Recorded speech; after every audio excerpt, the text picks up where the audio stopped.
হাসিনা থাকলে কইতো যে আপনি লেবু কেন খাবেন, লেবু খাওয়া দরকার নেই, লেবুর ভিতরে আপনি ভিমবার খান, ভিমবারে 100 লেবুর শক্তি আছে। হ্যাঁ, দেশে এখন স্বৈরাচার হাসিনা ক্ষমতায় থাকলে শুরুতেই বলতো লেবুর দাম বাড়লে লেবু খাওয়ার দরকার নেই, লেবুর বদলে আপনি ভিমবার খেয়ে ফেলেন, কারণ ভিমবারে 100% লেবুর শক্তি আছে। এমন অনেক অদ্ভুত এবং অযৌক্তিক কথা শুনিয়ে আমাদের চুপ রাখতেন তিনি। তাই এই দেশের জন্য ডক্টর ইউনূসকেই লাগবে, হাসিনাকে নয়। সম্প্রতি প্রধান উপদেষ্টাকে নিয়ে সাধারণ মানুষের মাঝে এমনই সব প্রশংসনীয় বক্তব্যের দেখা মিলেছে, যেখানে সবার দাবি দেশ থেকে ভারত পালানো ফ্যাসিজমের নেত্রী হাসিনা ক্ষমতায় থাকলে সদ্য সমাপ্তি পাওয়া রমজান মাসেও মানুষ কষ্টে দিন দেখতে পেত, যেখানে ডক্টর ইউনূসের মতো সরকার প্রধানের কারণে বহু বছরে প্রথমবার সিন্ডিকেটবিহীন রোজা উপভোগ করেছেন বাংলাদেশের সাধারণ মানুষ। সম্প্রতি দেশের একটি বেসরকারি চ্যানেলের কাছে সাক্ষাৎকারে একজন নেটিজেনের এমন বক্তব্য শোনা যায়। একজন বলেন, ডক্টর ইউনূসের সরকার খাদের একদম শেষ অংশ থেকে এই ভাঙচুর হওয়া দেশটাকে উদ্ধার করেছে, তা না হলে এই রমজানে পলাতক ফ্যাসিস্ট ডাইনিবুড়ির সরকার থাকলে দেশে দুর্ভিক্ষ হতো।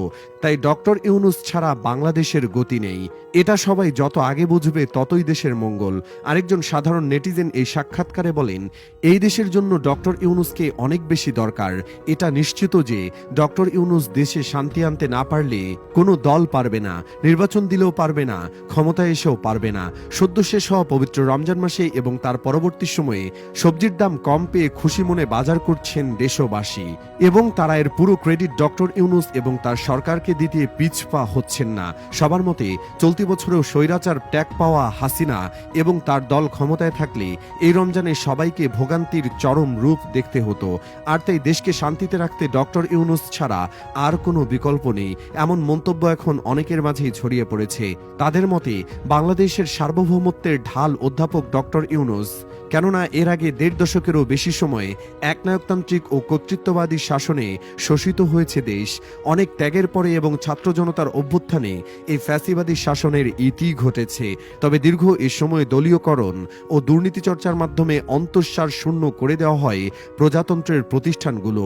ফলে কর্তৃত্ববাদী শাসকের পতনের পর তাসের ঘরের মতো ভেঙে পড়েছে সেসব প্রতিষ্ঠান, তৈরি হয়েছে এক ধরনের শূন্যতা। এই সুযোগে আইন শৃঙ্খলার অবনতি ঘটাতে সেই পতিত ফ্যাসিবাদ আর দেশি বিদেশি শক্তি বিশৃঙ্খলা সৃষ্টিতে ইন্ধন দিচ্ছে। এর আগে আসামি গোষ্ঠী ও দুর্নীতিবাজরাও চেষ্টা করেছে ফায়দা লোটার, সেজন্য এক ধরনের চ্যালেঞ্জের মধ্য দিয়ে যেতে হচ্ছে অন্তর্বর্তীকালীন সরকারকে। তবে বিশ্লেষকরা বলছেন, সেনাপ্রধান জানিয়ে সংশয় প্রকাশ করেছেন তা মোকাবেলা করার জন্য ডক্টর ইউনূসের ইমেজই যথেষ্ট। তিনি থাকলে কোনো অপশক্তি বাংলাদেশ বিরোধী কোনো অপতৎপরতার কথা চিন্তাও করতে পারবে না।